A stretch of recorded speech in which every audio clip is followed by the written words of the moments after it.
hazırlık sürecinde ilk sete geldiğimde ilk olarak kostüme giderim her zaman. Kostümümü giyip hazırlanırım.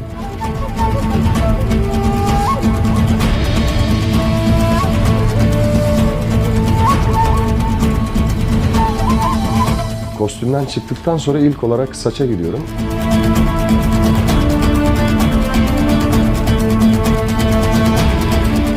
Hazırlık süreciniz nasıl geçiyor? Eğleniyor musunuz? Çok eğleniyoruz çünkü genelde sabahın ilk saatleri oluyor. İşe başlamadan önce yaptığımız için bu işlemleri ve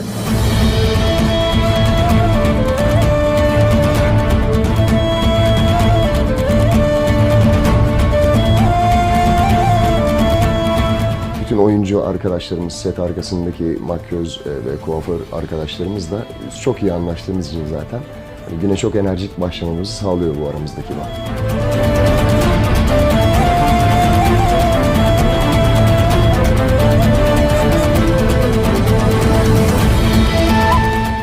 Evet, saç işlemimiz bitti. Şimdi makyaja geçiyoruz. Birazdan görüşmek üzere.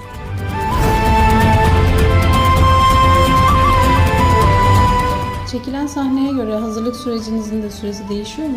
Tabii, genelde çektiğimiz aksiyon sahnelerinde sahnenin durumuna göre herhangi bir yara veya işte çok uzun süren bir savaş setup'ı ise o sahnesi ise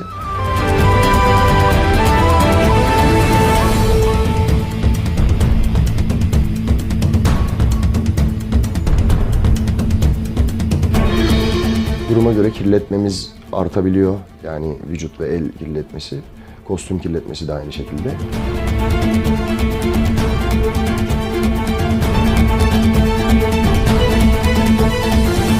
En son aynaya bir Boran bakışı attınız.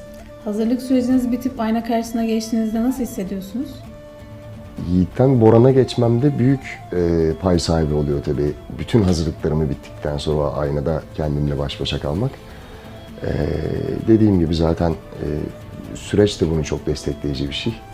Burada zaten platoya girdiğinizden itibaren dış dünyayla bağlantınızı bir nevi kesiyorsunuz ve doğal olarak zaten atmosfer sizi onun içine itiyor.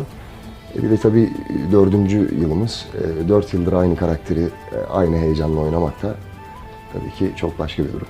Evet, tüm hazırlıklarımız bitti. Son olarak az önce bahsettiğim gibi zırhımı ve kemerimi takıp sete geçeceğim. Yeni bölümde görüşmek üzere.